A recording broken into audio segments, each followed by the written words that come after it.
شنو رأيك في نجومية رجال الدين، الدعاة، الأئمة، مجموعة ديال الشيوخ سواء في المغرب أو حتى في الشرق، اللي ولات كتأثر على الخطاب الديني، اللي كان عنده واحد الوقار، وشي رجال ديال الدين حيدوا هذا الوقار باش يوصلوا لأكبر عدد ديال الناس المتابعين على منصات التواصل الاجتماعي ويديروا أعلى نسب المشاهدات، مرات بالنكتة، مرات بالاستفزاز. يعني ربما أمثلة كثيرة أنتم غادي تستحضروها مستمعينا.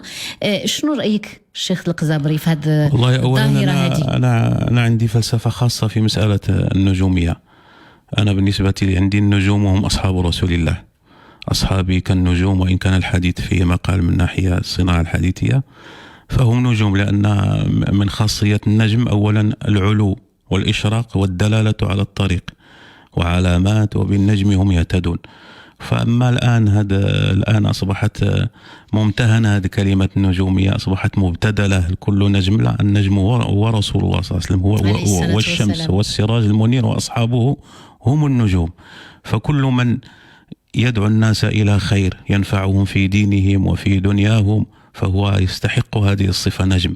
وكل من يغرقهم في التفاهة وفي البلاهة وفي السفاهة فهو لا علاقة له بالنجم، بل هو فحم، وشتان ما بين النجم والفحم. بالنسبة لإخوان الدعاة، أنا لا أستطيع أن أحكم على أحد ولا على نية أحد ولا على قلب أحد. الله تعالى هو أعلم. ممكن تعطينا رأيك على شنو كتشوف ربما؟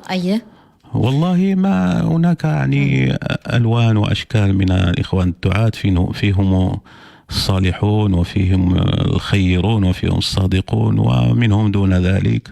والله تعالى هو العالم بخفايا القلوب، وهو الذي سيجزي كل واحد بنيته.